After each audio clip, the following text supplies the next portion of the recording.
Nimeamua kuweka sahihi hii katika BBI sababu I have realized that katika BBI kuna mambo mazuri mengi ya kusaidia vijana wetu na ina mambo mazuri kuliko, na tukikompare na ile mbele, hii document ni nzuri kuliko any other which existed.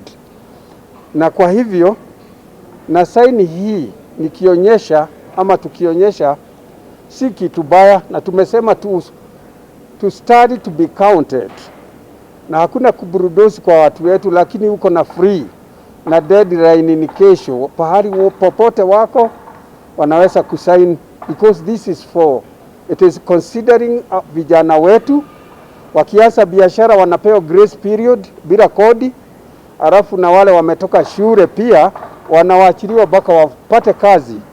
Kwa hivyo it is so good, na we cannot write another Bible. Hii hatusemi ni 100% nzuri, lakini tutaendelea tukifanya nzuri. Our future people will do better than this, lakini hakuna document itakosa makosa, ni Bible peke yake. Mungu awabariki.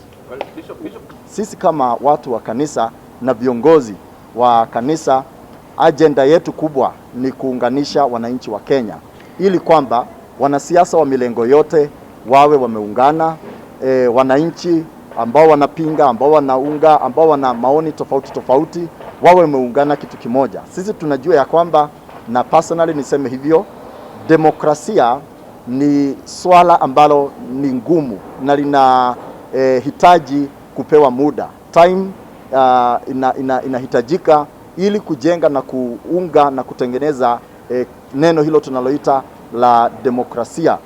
Na kwa sababu hiyo tunaona ya kwamba constitution ya 2010 ilituweka hatua kadhaa mbele, nayo hii marekebisho haya ya BBI pia itaongeza hatua nyingine.